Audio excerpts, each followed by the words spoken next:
ମଧୁବନ ଜଙ୍ଗଲରେ ବିଲୁଆଟିଏ ରହୁଥିଲା। 2 ଦିନ ହେଇଗଲା, କିଛି ବି ଖାଇବା ମିଳିଲାନି। ଏମିତିରେ ଶିକାର କରିବା ମୋର ଜାତକରେ ହିଁ ଲେଖା ନାହିଁ। ବାଘ, ଭାଲୁ, ସିଂହ ର ବଳକା ଖାଦ୍ୟ ଖାଇ ମୋର ଦିନ ଯାଉଥିଲା, କିନ୍ତୁ ସେମାନେ ବି ଚାଲାକ ହୋଇଗଲେଣି। କିଛି ବି ଖାଦ୍ୟ ଛାଡ଼ିକି ଯାଉନାହାନ୍ତି।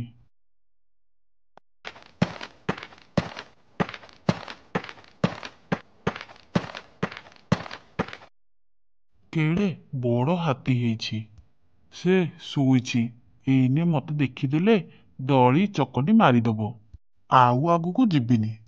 ମୋ ଜୀବନ ଥିଲେ ସିନା ଖାଇବି। ନାଇଁ ନାଇଁ, ମୁଁ ଯାଉଛି, ଏଠାରୁ ଚମ୍ପଟ ମାରିବି। ଆରେ, ଏ କ'ଣ? ବେଙ୍ଗଟି ହାତୀର ପେଟ ଦେଇ ଗଲା, କିନ୍ତୁ ହାତୀ କିଛି ବି ହଲଚଲ ହେଉନି। ଯାଉଛି, ପାଖକୁ ଯାଇ ଟିକେ ଦେଖିବି ହାତୀଟି ସତରେ ଶୋଇଛି ନା ନାହିଁ। ଯଦି ସେ ଉଠି ପଡ଼ିବ, ସଙ୍ଗେ ସଙ୍ଗେ ଡିଆଁ ମାରି ଚାଲିଯିବି। ହାତୀଟି ତ ମରିଯାଇଛି, ତାର ନିଶ୍ୱାସ ଯାଉନି। ଯାହା ହଉ, ଆଜି ଆଉ ଦୂରକୁ ଯାଇ ଖାଇବା ଖୋଜିବାକୁ ପଡ଼ିବନି। ଓହୋ, ମୋ ଦାନ୍ତ! ମୁଁ ଯଦି ଏ ହାତୀକୁ ଏମିତି ଖାଇବାକୁ ଚେଷ୍ଟା କରିବି, ମୋର ସବୁତିକ ଦାନ୍ତ ଭାଙ୍ଗିଯିବ। ଆଉ ଦାନ୍ତ ନଥିଲେ ମୁଁ କେମିତି ବା ଖାଇବି? ଏପଟ ବାଟ ଦେଇ ସିଂହ ବୋଧେ ଆସୁଛି। ବିଲୁଆ, ତୁ ମୋ ବାଟରେ କାହିଁକି ଠିଆ ହୋଇଛୁ? ମୋ ଯିବା ବାଟରୁ ଉଠୁ। ସିଂହ ରାଜା, ମୋର କ'ଣ ତମ ବାଟରେ ଠିଆ ହେବାର ସାହସ ଅଛି? ତମକୁ ଆଜି ଶିକାର କରି ଖାଇବାକୁ ପଡ଼ିବନି। ମୁଁ ତମ ପାଇଁ ଏ ମରି ପଡ଼ିଥିବା ହାତୀଟିକୁ ରଖିଛି। ବିଲୁଆ, ତୁ ମତେ କ'ଣ କହିଲୁ? ସେ ହାତୀଟା 2 କି 3 ଦିନ ହବ ମରି ପଡ଼ିଥିବ। ମୁଁ ପୁଣି ତାକୁ ଖାଇବି? ମୁଁ ହେଉଛି ଏ ଜଙ୍ଗଲର ରାଜା। ମୁଁ ମୋର ଖାଇବା ପାଇଁ ଶିକାର କରି ଖାଇବି। ବିଲୁଆ, ମତେ ମୋର ବାଟରେ ଯିବାକୁ ଦେ।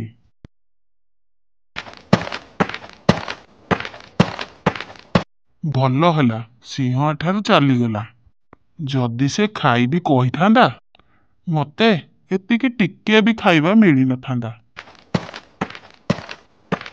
କୁମ୍ଭୀର ବୋଧେ ଏ ବାଟ ଦେଇ ଯିବ। ସେ ଭଲ ଶିକାର କରେ।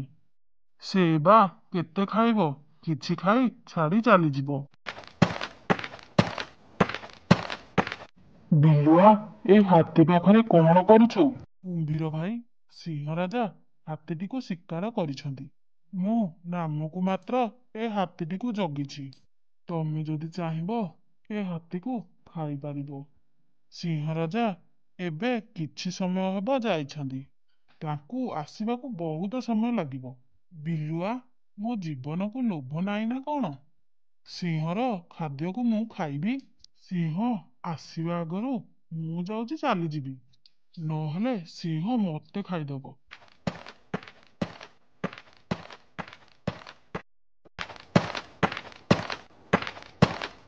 ଆଗରେ ବିଲୁଆ ଅଛି। ସେ ହାତୀଟି ପାଖରେ ସେ କ'ଣ କରୁଛି?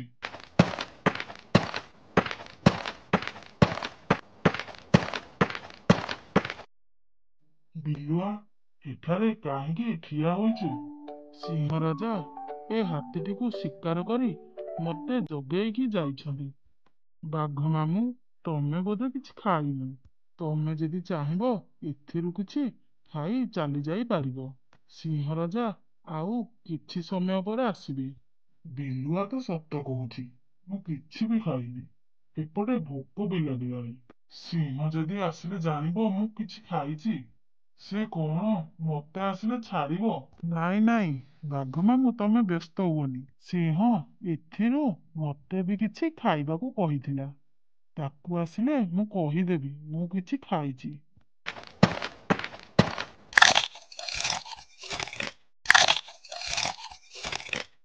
ବାଘ ମାମୁଁ, ସିଂହ ବୋଧେ ଆସିଲାଣି। ବିଲୁଆ, ମୁଁ ଏଥର ଯାଉଛି। ବାଘ ମାମୁଁ, କିଛି ସମୟ ପାଇଁ ରୁହ। ଆରେ ଏ ବାଘ ତ ଡରି ଚାଲିଗଲା।